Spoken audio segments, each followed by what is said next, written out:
So hi everyone, it's me Manu Ishu. Welcome to my channel. In this video today we will do the accounting for material question from the BPP exam kit. And you guys are watching my video for the first time, do like and subscribe. और existing subscriber भी जो viewer है उन्होंने भी subscribe नहीं किया, so please आप लोग भी सब्सक्राइब कर देना, इससे मुझे मोटिवेशन मिलेगी वीडियो रिकॉर्ड करने का। क्योंकि बहुत मुझे टाइम लगता है एक वीडियो रिकॉर्ड करने के लिए। कितनी बार तो मैंने 3-4 बार ट्राई किया है, इतने लंबे लंबे वीडियो 1-1.5 घंटा का, उसके बाद मैंने उसको फिर ट्राई नहीं कर पाई हूँ, वो फिर फेल हो गया एट द एंड में आके। So it's really took time to record the video. So please please please आप सब्सक्राइब और लाइक ज़रूर करना, ओके। तो आज इस वीडियो में हम लोग करते हैं काउंटिंग फॉर मटेरियल के क्वेश्चन। तो क्वेश्चन फर्स्ट क्या है, 5.1 which of the following function are fulfilled by a good receive note. इसमें से कौन सा function good receive note fulfil करती है? तो गुड रिसीव नोट के केस में हमारे बुक में एक परचेज साइकिल दिया हुआ है, आप लोगों ने देखा होगा। उस परचेज साइकिल में क्या होता है ना कि प्रोडक्शन डिपार्टमेंट होता है। प्रोडक्शन डिपार्टमेंट क्या करता है, आपका प्रोडक्ट बनाता है।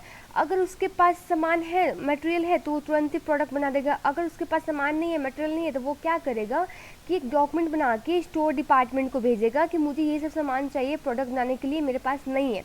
अब स्टोर डिपार्टमेंट वाले बंदे क्या करेंगे, अब उस डॉक्यूमेंट को क्या कहता है, जो प्रोडक्शन डिपार्टमेंट स्टोर डिपार्टमेंट को भेजते हैं ना सामान के लिए, उस डॉक्यूमेंट को कहते हैं मटेरियल रिक्विजिशन नोट, या फिर आप कह सकते हो गुड रिक्विजिशन नोट। अब वो भेजने के बाद में स्टोर डिपार्टमेंट क्या करेगा, देखेगा उसका इन्वेंट्री लेवल मतलब एक सेफ्टी में है कि नहीं, और उसके बाद में अगर है तो वो इंस्टेंटली रिलीज़ कर देगा। अगर उसका इन्वेंट्री फॉल हो रहा है रीऑर्डर लेवल से, then what he will do, वो क्या करेगा, एक डॉक्यूमेंट बना के परचेज डिपार्टमेंट को भेजेगा और कहेगा कि ये सब सामान नहीं है, हमारा इन्वेंट्री फॉल हो रहा है, सो मुझे ये सब सामान मुझे चाहिए कह के। तो उस डॉक्यूमेंट को कहते हैं परचेज रिक्विजिशन, ठीक है। परचेज रिक्विजिशन के बाद क्या होगा कि अब परचेज डिपार्टमेंट के पास तो अब वो परचेज उसको भेजना पड़ेगा सप्लायर के पास। अगर एग्जिस्टिंग सप्लायर पहले से है तो उसको इंस्टेंटली परचेज ऑर्डर भेज देगा कि ये सामान भेज दो कह के। अगर एग्जिस्टिंग सप्लायर नहीं है तो क्या करेगा वो, पहले इंक्वायरी करेगा, कोटेशन मंगवाएगा, लेटर ऑफ इंक्वायरी मंगाएगा, सबका प्राइस, टर्म्स एंड कंडीशन सब देखेगा। अगर सब सही है तो फिर उसके बाद एक बेस्ट सप्लायर को, जो मतलब best price and terms and condition जो प्रोवाइड कर सके, उसको वो क्या कर देगा, भेजेगा।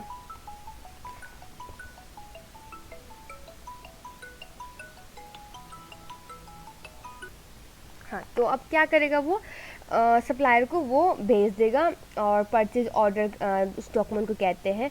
अब सप्लायर सामान भेजने के बाद में क्या करेगा, अब वो सामान भेजेगा विथ डिलीवरी नोट। अब उसको रिसीव करेगा store department. Store department receive करते वक्त वो क्या करता है ना कि एक डॉक्यूमेंट बनाता है कि हाँ हाँ ये सही सामान हम लोग के पास आया हुआ है, उसको बोलते हैं good receive note. Good receive note में बस क्या होता है, अब वो स्टोर डिपार्टमेंट वाले को उतना प्राइस से मतलब नहीं होता है, प्राइस तय करने के लिए अलग ही लोग बैठे होते हैं। बस उसको मतलब होता है कि कितना क्वांटिटी रिसीव हुआ है, ठीक है। तो जैसे ही वो गुड्स आएगा उसके तो वो देख के कि हाँ ये गुड रिसीव हुआ है, तो उसको एक डॉक्यूमेंट बनाएगा, उसको कहते हैं good receive note.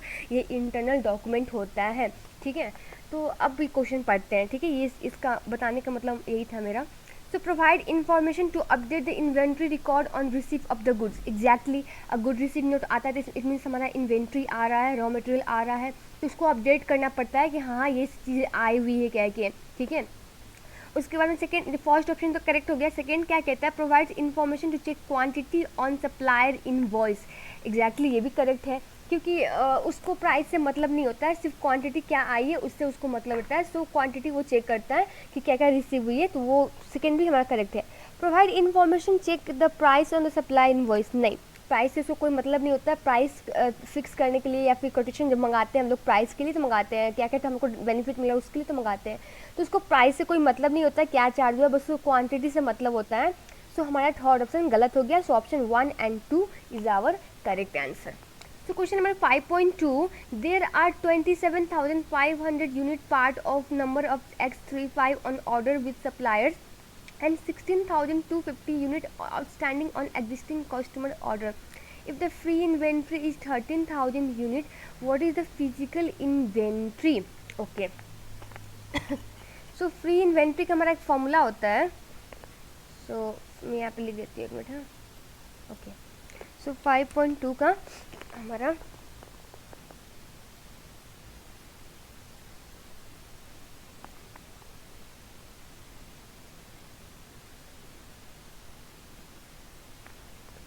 Okay, so free inventory का फॉर्मूला होता है, फ्री इन्वेंट्री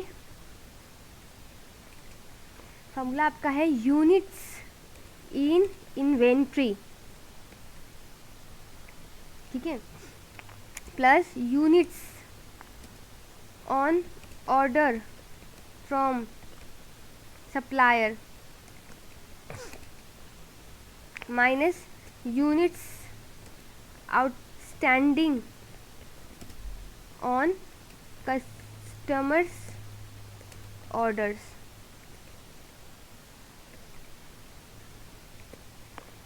ये हमारा फ्री इन्वेंट्री का फॉर्मूला होता है।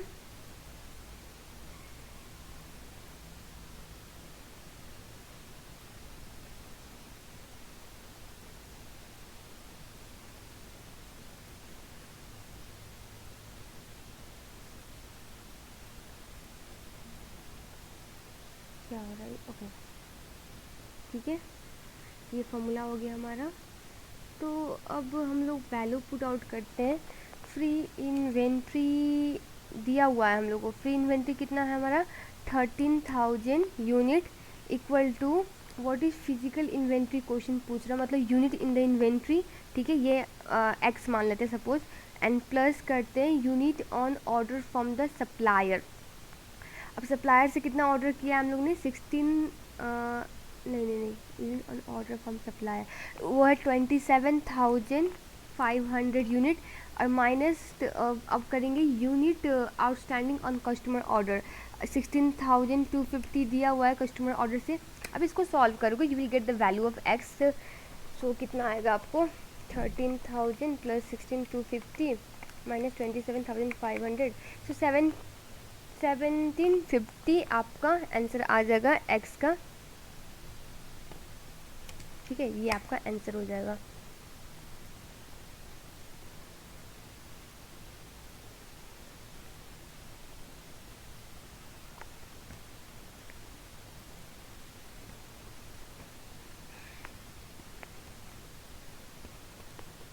ठीक है, अब क्वेश्चन नंबर करते हैं 5.3। Following information relate to the question number 5.3 and 5.4। A domestic appliance retailer with a multiple outlet seller sells a popular toaster known as a auto clips 2000 for the which the information is available. Okay, based on the above data what is the level of inventory would be replacement order be issued।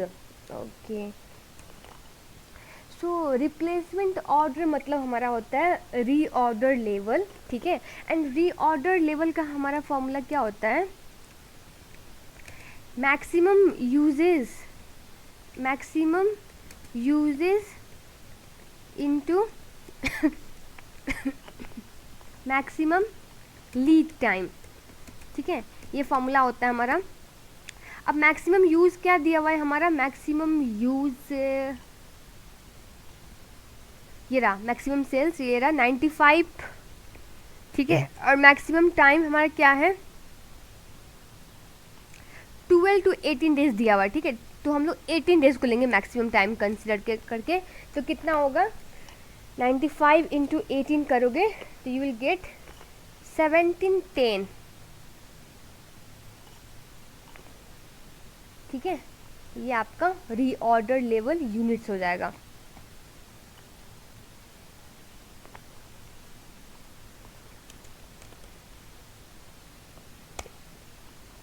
And second क्या है 5.4 में, based on the data above what is the maximum inventory value level.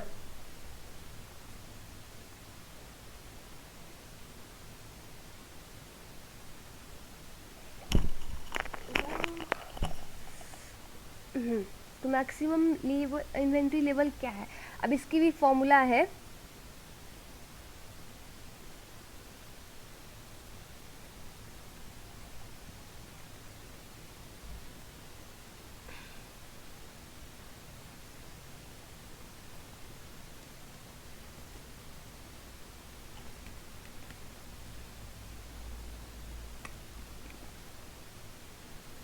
Okay, सो 5.4 की formula क्या है हमारा, maximum inventory level, सब offline book में formula है, आप देख सकते हो। इसका हो जाएगा फॉर्मूला हमारा reorder level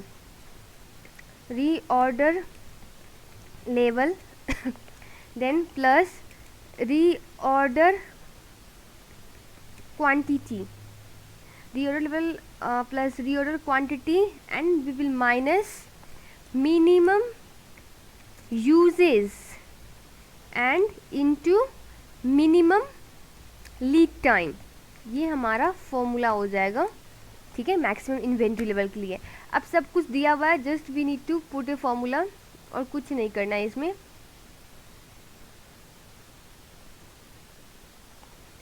maximum, okay.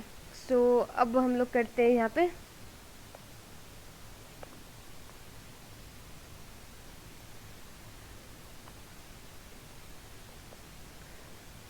Maximum ऐसे शॉर्टकट डाल देती हूँ, मैक्सिमम इन्वेंट्री लेवल। ओके, सो रीऑर्डर लेवल हम लोग ने ऊपर फाइंड आउट किया था, दैट इज 1710, ठीक है। एंड रीऑर्डर क्वांटिटी हम लोग को क्वेश्चन में दिया हुआ है 1750, ठीक है। And minimum usage and minimum lead time भी दिया हुआ है। मिनिमम यूजेज मतलब मिनिमम सेल्स हमारा 50 इंटू मिनिमम टाइम हमारा 12 डेज। सो अब इसको सॉल्व करो तो क्या आएगा आपको, 600 plus 1710 minus 15।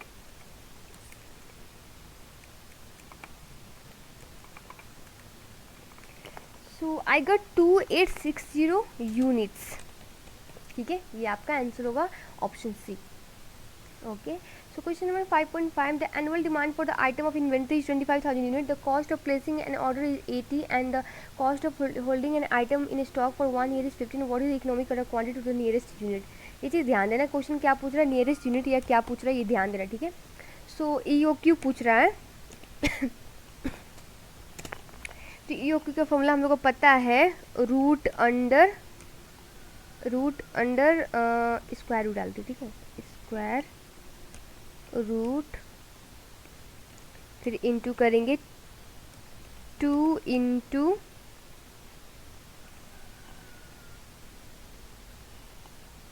Cost order CO, cost of order, placing an order, into annual demand divide by cost of holding CH, ठीक है।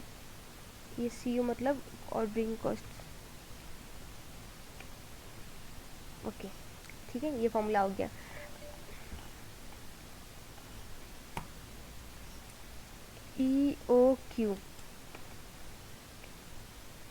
EOQ इक्वल टू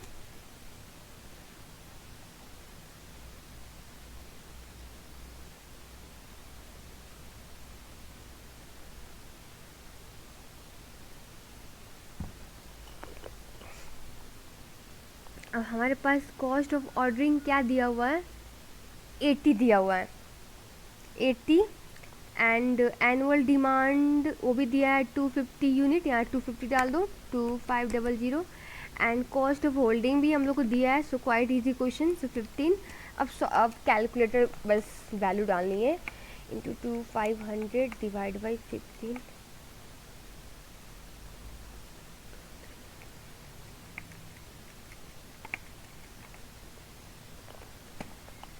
सो मुझे आ रही है 163.2999 ऐसे करके, पर क्वेश्चन बोल रहा है नियरेस्ट यूनिट में कन्वर्ट करने के लिए।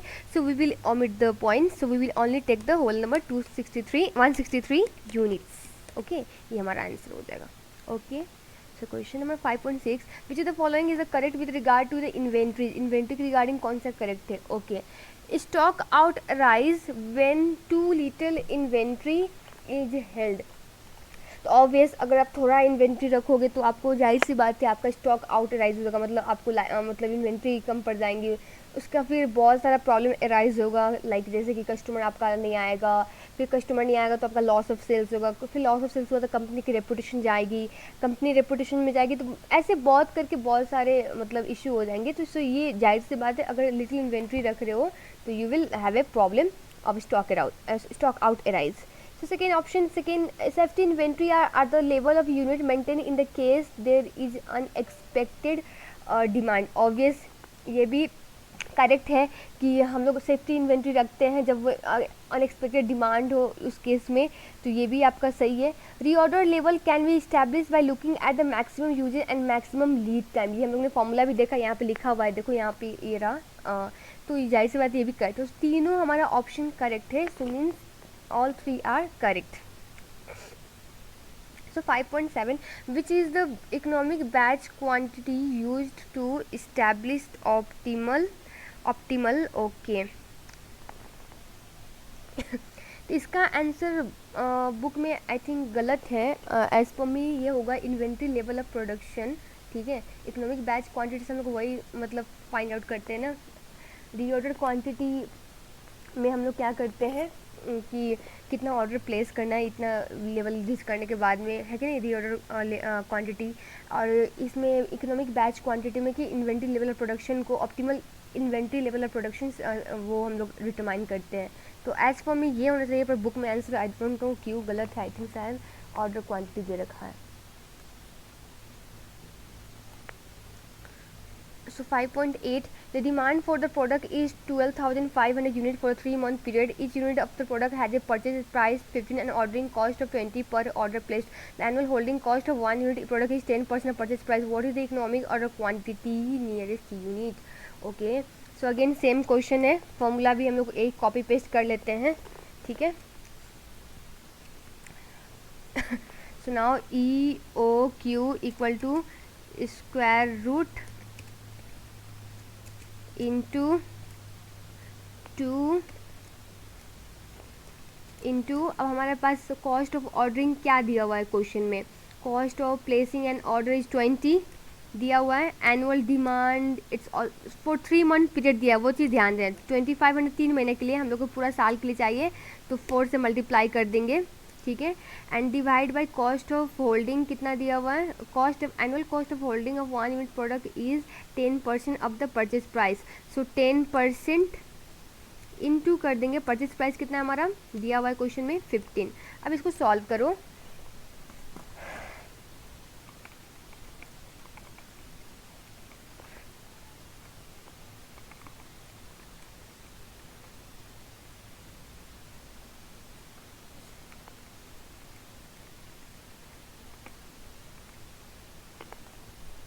सो मुझे आ रही है 1154.7 ऐसे कुछ आ रही है, पर नियरेस्ट यूनिट में बोल रखा है क्वेश्चन में कन्वर्ट करने के लिए. तो 1154.7 है. 7 को अगर राउंड अप करेंगे तो ऐड हो जाएगा, मोर देन 5 है ना, तो ऐड हो जाएगा. राउंडिंग अप सबको आता ही होगा. सो मेरा आंसर हो जाएगा 1155. तो नियरेस्ट में क्वेश्चन ने पूछा इसलिए. ठीक है. सो ये हो गया आपका option D answer. So 5.9, a company determines its order quantity for raw material by using EOQ model. What would be effect on the EOQ and total annual holding cost a decrease in a cost of ordering batch of a raw material? Okay. So 5.9.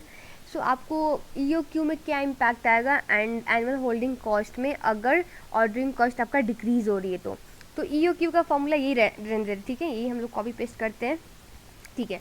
अब आपका ordering cost decrease होगा तो EOQ हमारा क्या होगा, वो भी decrease होगा. क्योंकि देखो आप ये CO आपका ऑर्डरिंग कॉस्ट है, ये कहाँ पे आपका ऊपर में न्यूमरेटर आपका डिक्रीज हो रहा है, तो जाहिर सी बात है EOQ डिक्रीज होगा. अगर डिनोमिनेटर आपका डिक्रीज हो रहा होता तो इन्वर्स जाता, तभी इंक्रीज होता. पर ये लाइक डिनोमिनेटर में अगर कॉस्ट ऑफ होल्डिंग बोला होता क्वेश्चन में कि डिक्रीज हो रहा है, तब ये EOQ आपका इंक्रीज होता. पर ये CO आपका न्यूमरेटर में है, तो न्यूमरेटर आपका डिक्रीज हो रहा है, तो ये तो आपका EOQ भी लोअर होगा. तो EOQ लोअर हुआ, CO डिक्रीज, तो आपका वो भी डिक्रीज हो जाएगा. इसको स्मॉल कर देते हैं. तो EOQ भी लोअर होगा. ठीक है. अब EOQ लोअर हुआ तो अब total annual holding cost, be careful, question बोला total annual holding cost. Total annual holding cost का फॉर्मूला क्या है,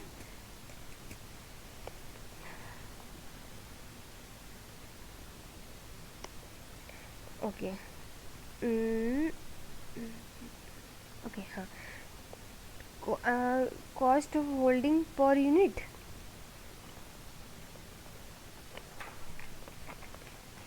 इनटू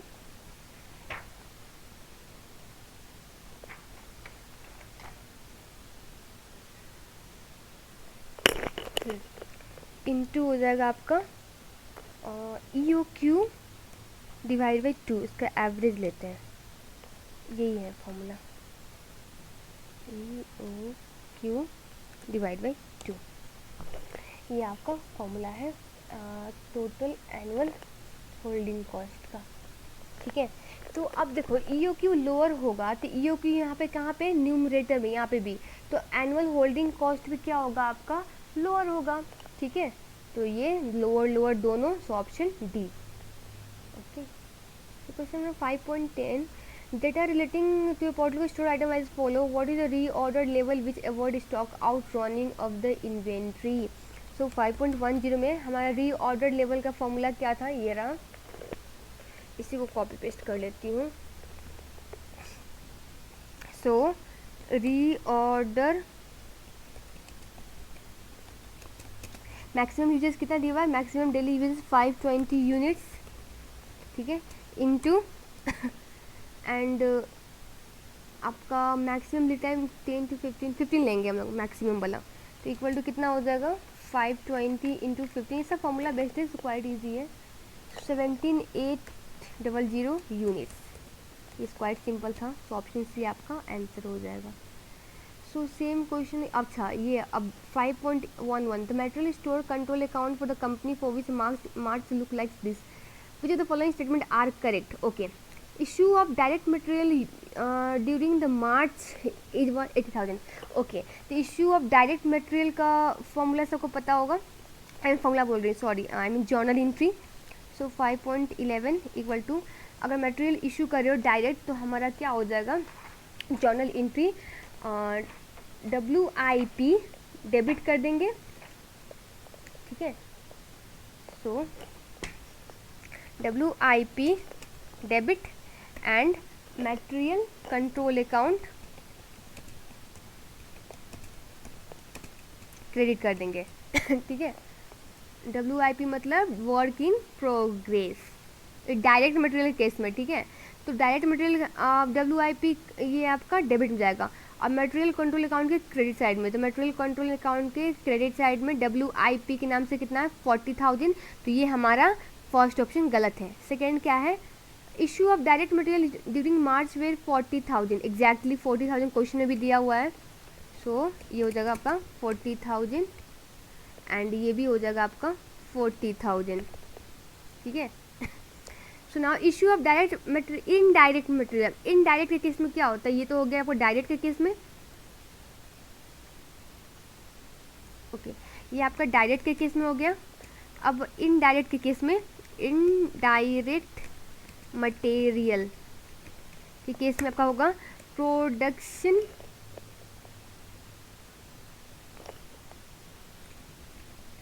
ओवरहेड डेबिट एंड होगा material control account again credit.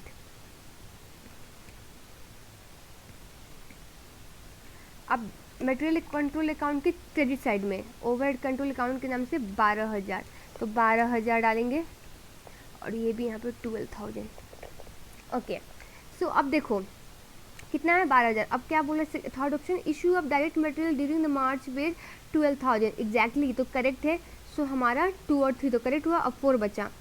So purchase of material during the March were 49,000, purchase of material during the March were 49,000, ये भी correct है क्योंकि supplier के नाम से यहाँ पे दिया हुआ है, तो अगर मटेरियल परचेज करेंगे तो हमारा जर्नल एंट्री क्या हो जाएगा आपका,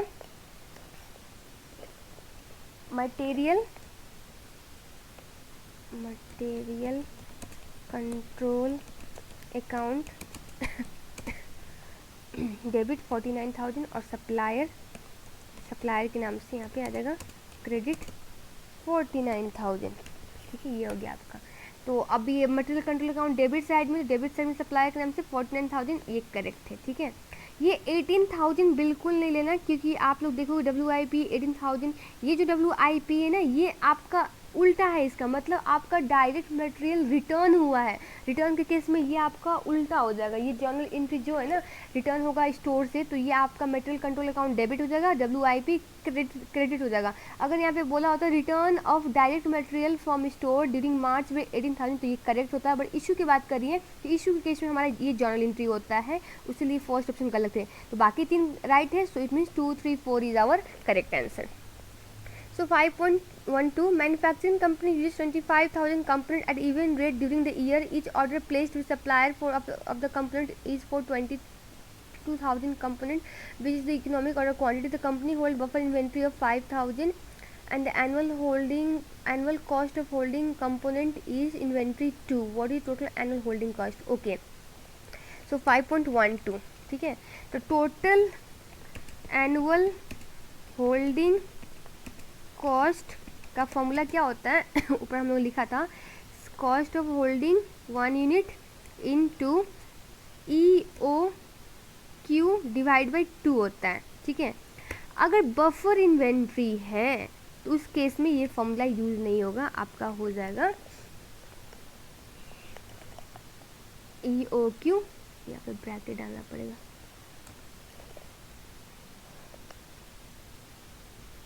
EOQ plus buffer inventory plus EOQ। Okay हाँ, इसके बाद डिवाइड बाई 2 करेंगे, ये होगा आपका फॉर्मूला। तो अब वैल्यू पुट करके डालते हैं direct, total annual in holding cost shortcut में लिखा मैंने, so equal to CH cost of holding 1 component कितना है $2 इनटू हमारा बफर इन्वेंट्री कितना दिया हुआ है क्वेश्चन में, buffer inventory 500 and plus EOQ आपका दिया हुआ है 2000 एंड इसको डिवाइड कर दो 2 से। ओके, सो आपको कितना आ जाएगा,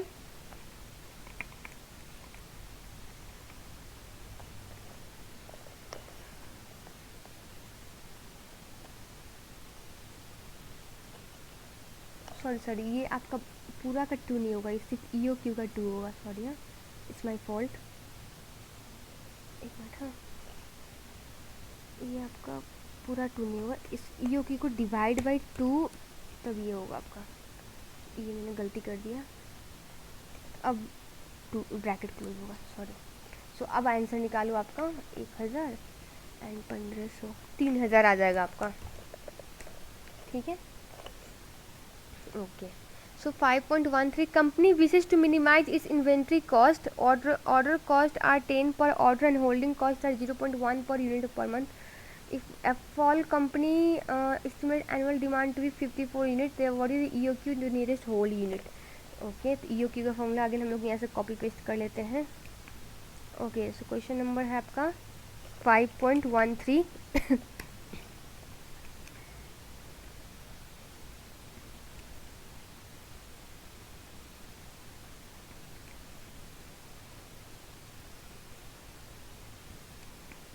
okay, so EOQ equal to square root into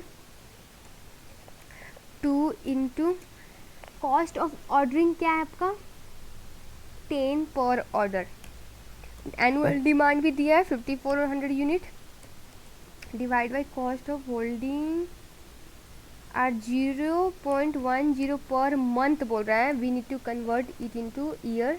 सो अब इसको सॉल्व करना, आपको कितना आता है 54,000 into 2 divide by 0.10 divide by 12, so 9,1,2,3,4, so I got 300 units, ठीक है, ये आपका आंसर होगा।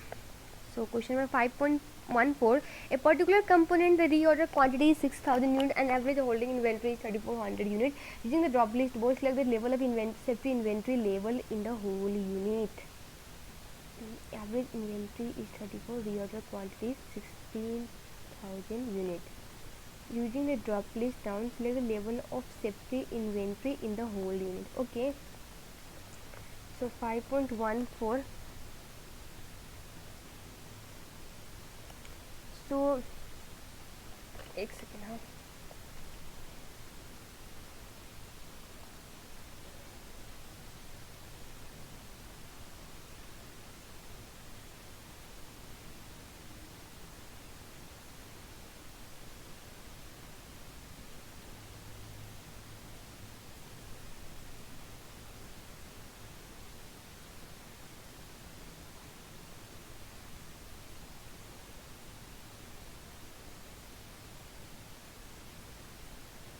ओके, सो क्वेश्चन नंबर 5.4 का, ओके, हम लोग को level set inventory.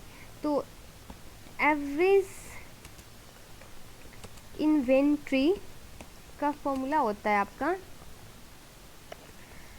ROQ, reorder quantity divide by 2, ठीक है, प्लस आपका मिनिमम इन्वेंट्री, मिनिमम मतलब सेफ्टी इन्वेंट्री, ठीक है। तो एवरेज इन्वेंट्री हम लोग को दिया हुआ है 3400 यूनिट्स, इक्वल टू ROQ भी दिया हुआ है 6000 का हाफ लेंगे, प्लस मिनिमम इन्वेंट्री फाइंड करना, that means safety inventory, minimum inventory. Okay, तो मिनिमम इन्वेंट्री हमारा हो जाएगा, मिनिमम इन्वेंट्री इक्वल टू कितना हो जाएगा, 3400 minus 3000, so you will get 400 unit, and we need to pick the 400 units from the given options. Okay, so question number 5.15, the following data relates to the component L512, ordering cost, inventory holding cost, annual demand, what is the EOQ to the nearest whole unit. So जैसे अभी हम लोग ने किया वैसे ये question है आपका, ऑर्डरिंग कॉस्ट 100 पर ऑर्डर दिया हुआ है, एनुअल होल्डिंग कॉस्ट 8 यूनिट पर दिया हुआ है, एनुअल डिमांड भी दिया है। So just you need to put the formula and get the answer, आपको आ जाएगा। सो इजी है ये, ठीक है, एक बार ट्राई करना आप। And following data relate to inventory item A5, okay, what is maximum inventory level. Okay, तो मैक्सिमम इन्वेंट्री लेवल का हम लोगों ने फॉर्मूला देखा था ऊपर में, जस्ट वेट दिखाती हूँ मैं, ये रहा मैक्सिमम इन्वेंट्री लेवल का आपका, reorder quantity level plus reorder quantity minus minimum usages minus minimum lead time. So 5.16 का हो जाएगा, इसी को पेस्ट कर देती हूँ मैं। Oh what happen, okay, so paste, ये आपका फॉर्मूला हो जाएगा, देख सकते हो, ठीक है। तो आपका मैक्सिमम इन्वेंट्री फाइंड करने के लिए रीऑर्डर लेवल दिया हुआ है, मैक्सिमम इन्वेंट्री लेवल। ओके, सो रीऑर्डर लेवल कितना दिया हुआ है हम लोग को रीऑर्डर लेवल आपको निकालना होगा। सो मैक्सिमम यूजेस कितना हमारा 130 इंटू, और लीड टाइम 26 लेंगे मैक्सिमम वाला, ठीक है, प्लस हम लोग को रीऑर्डर क्वांटिटी दिया हुआ है that is the 4000, and minus minimum uses and maximum uses भी दिया हुआ है। मिनिमम यूजेस हमारा 60 है, इंटू और मिनिमम टाइम 20। सो इसको आप सॉल्व करो, क्या आता है, इक्वल टू 130 इंटू 26 आएगा 3380 plus 4000 and minus 6200। So I got 6180 units, ठीक है, ये इसके लिए आपका मैक्सिमम इन्वेंट्री लेवल हुआ। सो क्वेश्चन नंबर 5.17, ये भी क्वाइट सिंपल है, EOQ की तरह ही है, पर इकोनॉमिक बैच क्वांटिटी फाइंड करना है, EBQ है इसका फॉर्मूला आपका होता है square root into 2 into CO फिर इंटू D, इसको ब्रैकेट में रख लेती हूँ,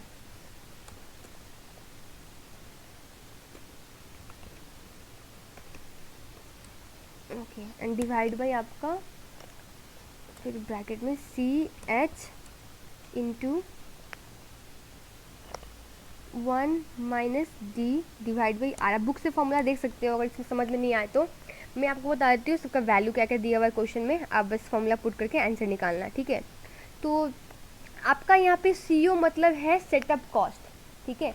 आपका यहाँ पे CO मतलब है सेटअप कॉस्ट, जैसे हम लोग वहाँ पे ऑर्डरिंग कॉस्ट लेते थे, cost of ordering cost of ordering 1 unit से था, हाँ, ordering cost per order, sorry पर ऑर्डर था आपका CO मतलब। अब यहाँ पे आपका हो जाएगा setup cost for each production, ठीक है, जो क्वेश्चन दिया है 125, एंड आपका D दिया हुआ है एनुअल, वीकली है, आपको उसको कन्वर्ट करना होगा एनुअल में, तो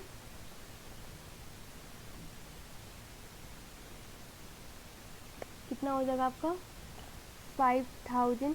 okay, you don't need to convert into the week year, क्योंकि सब वीक में ही दिया हुआ है क्वेश्चन में, ठीक है, ये चीज़ ध्यान देना, सब वीक में ही दिया हुआ है। अगर नहीं दिया होता तो हम लोग उसके इसमें कन्वर्ट करते ईयर में, बट सब वीक में ही है, तो 5000 लेंगे हम लोग डिमांड। एंड आपके बाद उसके बाद आप लोगे CS मतलब cost of holding 1 unit per year, यहाँ पे पर वीक हो जाएगा क्योंकि वीकली वाइज दिया हुआ है, तो होल्डिंग कॉस्ट होल्डिंग 1 यूनिट पर वीकली है, weekly cost of holding 0.0025, okay. And इसके बाद R मतलब रिप्लेसमेंट कॉस्ट, रिप्लेसमेंट यूनिट कितना है, रिप्लेसमेंट यूनिट कितना आपका ऊपर दिया हुआ है 10,000 यूनिट ऊपर में, ये रहा, वो भी वीक में ही है। सो ये सब आप डाल दो फॉर्मूला में, आपका आंसर आ जाएगा। क्वाइट सिंपल है ये, इसीलिए मैंने इसको नहीं करवा रही, मैं बता दिया ये चीज़ जानना है आपको, ठीक है। ओके, सो क्वेश्चन नंबर 5.18, ये डायरेक्ट बुक का ही ग्राफ दिया हुआ है, आपको पूछ रहा है EOQ पॉइंट कौन सा है, ये बस सिंपल है, आप बुक में भी देखोगे तो ऐसे ग्राफ सेम है। तो हमारा पॉइंट C जो है ना, डिनोट करता है इकोनॉमिक ऑर्डर क्वांटिटी को, जहाँ पे हमारा सब total annual holding cost minimum होते हैं, और होल्डिंग कॉस्ट इक्वल टू आपका ऑर्डरिंग कॉस्ट होता है, ठीक है। So question number 5.1, company uses item of an inventory as follow. What is minimum total cost assuming discount of 2% applies to purchase price and the holding cost on order of 300 and over? Okay. So इस case में हम लोग को पूछ रहा है minimum level, minimum total cost, minimum total cost, okay okay okay. So it means हम लोग को टोटल कॉस्ट निकालना है। सो 5.19,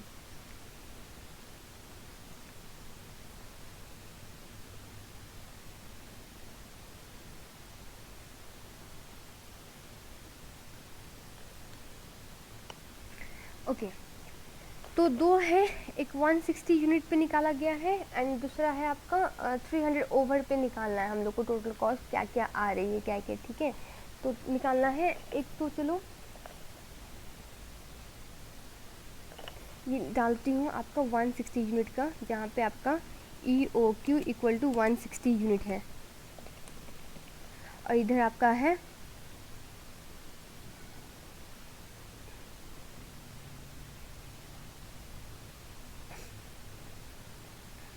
ओके, एंड इधर है आपका 300 यूनिट। अब आपको फाइंड करना है एक एक चीज़ करके, पहले हम लोग निकालते हैं होल्डिंग कॉस्ट,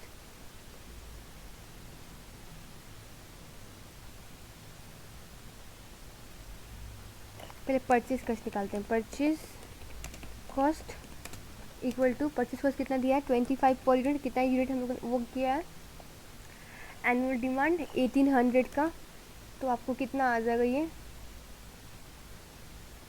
मल्टीप्लाई करने के बाद इक्वल टू 1800 इंटू 25, आपको आ जाएगा 45,000। सेम यहाँ पे भी करेंगे परचेज कॉस्ट के लिए, तो हमारा यहाँ पे परचेज कॉस्ट हो जाएगा, शॉर्टकट लिख देती हूँ PC परचेज कॉस्ट, तो 25 पर यूनिट है, पर एनुअल डिमांड नहीं रहेगा, नहीं परचेज प्राइस क्यों रिड्यूस हो रहा है हमारा, परचेज प्राइस 2% डिस्काउंट लगा हुआ है ना, सो 25 पे 2% डिस्काउंट मतलब 0.98% लेंगे हम लोग, 98% इंटू हमारा एनुअल डिमांड उतना ही 18 से इक्वल टू कितना हो जाएगा 18 से into 25 into 0.98, so I got 44100, ठीक है। यहाँ पे परचेज कॉस्ट रिड्यूस होगा क्योंकि यहाँ पे बोल रहा है कि 2% डिस्काउंट अप्लाई हो रहा है परचेज प्राइस पे, इसीलिए। उसके बाद में आप निकालोगे holding cost. Total holding cost आपका कितना दिया हुआ है, निकालना होगा टोटल होल्डिंग का।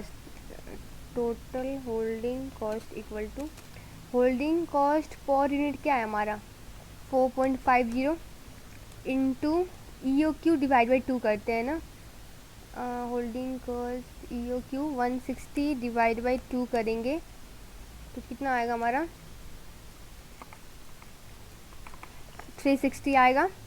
और इधर total holding cost equal to हमारा 4.50 तो लेंगे, पर यहाँ पे बोल रहा है ये जो डिस्काउंट है ये होल्डिंग कॉस्ट पे भी अप्लाई हो रही है, ये क्वेश्चन में क्लियरली बोल दिया हुआ है, ठीक है।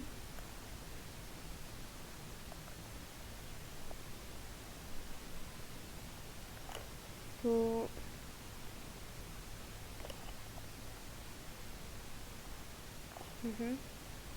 Now but into purchase price to the holding cost for the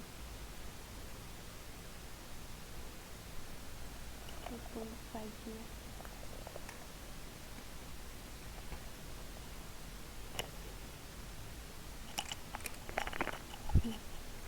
तो अब यहाँ पे हम लोग क्या करेंगे, लेंगे 0.98 क्योंकि 98% इसका, ठीक है, इनटू हमारा यूनिट कितना EOQ 300 डिवाइड बाई 2, इसको करो आपको कितना आता है। सो 4.50 इंटू 0.98 इंटू 150, सो 661.5, ये आएगा टोटल होल्डिंग कॉस्ट। अब निकालते total ordering cost. Ordering cost हमारा पर ऑर्डर कितना है 32 into okay and D by Q, demand कितना है हमारा 1800 डिवाइड बाई EOQ कितना है 160, इसको करो आपको कितना आता है 32 इंटू 1800 डिवाइड बाई 160, सो 360 ये भी आएगा, ठीक है। एंड यहाँ पे TOC equal to 32 per order into 1800 annual demand, same बस EOQ फर्क हुआ, that is 300 divided 300, so ordering cost आया 192 टोटल ऑर्डरिंग कॉस्ट। अब टोटल कॉस्ट हम यहाँ से निकालो टोटल करके सबको, so total okay total equal to आप सबको प्लस करके निकालते जाओ, ठीक है। प्लस 6661.5 प्लस 44100, सो 4495.35 ये आया, नहीं सॉरी 44953.5 ये आया, एंड ये आएगा हमारा 360 इंटू 2 प्लस 45,000, सो ये 45720 आया। अब देखो डिस्काउंट मिलने के बाद आपको टोटल कॉस्ट ये कम आ रही है ना, तो मिनिमम यही पूछ रहा है क्वेश्चन में आपका, ठीक है। तो ऑप्शन कहाँ पे गया 95, सो ऑप्शन बी आपका आंसर हो जाएगा, ठीक है। टोटल मिनिमम कॉस्ट यही पूछ रहा है डिस्काउंट लेने के बाद का। आपको ये भी पूछ सकता है डिफरेंस कितना का, मतलब हम लोग को कम पड़ रहा है प्राइस, इन दोनों का डिफरेंस होगा क्वेश्चन में अगर पूछा हुआ है तो ठीक है। ध्यान से क्वेश्चन पढ़ना, आपको समझ में आ जाएगी। सो क्वेश्चन में 5.20 purchase and sales at 31st March the following closing inventory valuation using FIFO is correct, okay. So 5.20 FIFO से फाइंड करना है, तो हमारे पास परचेज है एंड सेल्स भी है, तो टोटल यूनिट कितना बचा, रिमेनिंग यूनिट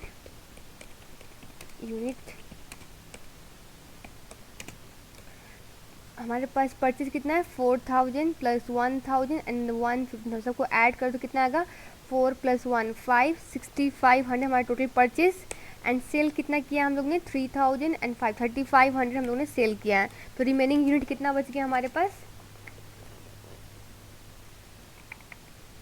ऐसे दिख रहा है 3000।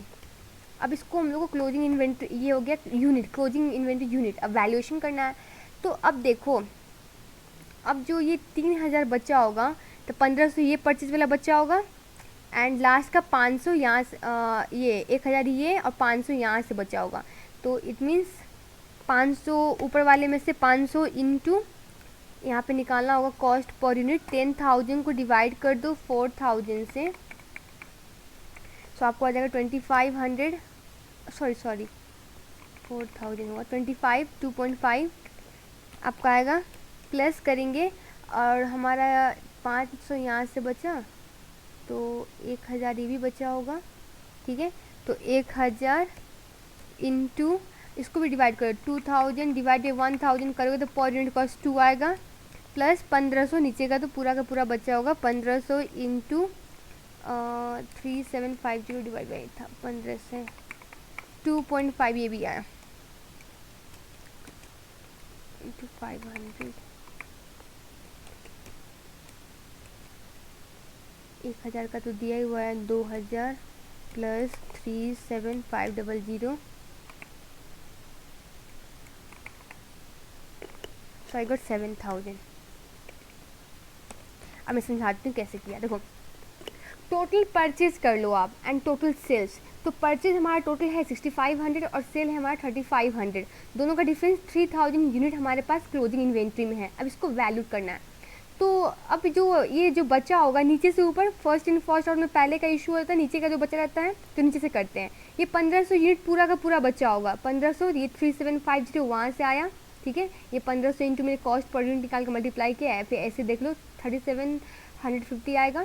उसके बाद अब बचा 1500 और यूनिट, तो अब ये जाहिर से बात ये भी बचा होगा 1000 यूनिट, ठीक है। और 500 यहाँ से बचा होगा, तो 500 का मैंने वैल्यूएशन कर लिया कॉस्ट पर यूनिट निकाल के, एंड 1000 का पूरा 2000 बचा ही हुआ है, तो ऐड करने के बाद आपका क्लोजिंग इन्वेंट्री वैल्यूएशन आएगा 7000। Question number 5.21 at 31 March which the following closing inventory valuation using LIFO is correct. अब लीफो के अकॉर्डिंग पूछ रहा है, ये तो हो गया फीफो के अकॉर्डिंग। अब लीफो के अकॉर्डिंग क्या होगा 5.21 में, लीफो में भी रिमेनिंग यूनिट वही रहेगा, ठीक है। ये कॉपी पेस्ट कर देती हूँ, सिर्फ वैल्यूएशन करने का तरीका अलग होगा, ठीक है। सो अब 3000 जो बचा होगा वो डायरेक्ट ऊपर से बचा होगा, नीचे का तो इशू हो गया होगा सारा का सारा, यहाँ से बचा होगा हमारा। तो 3000 इंटू 2.5 करो, 3000 इंटू 2.5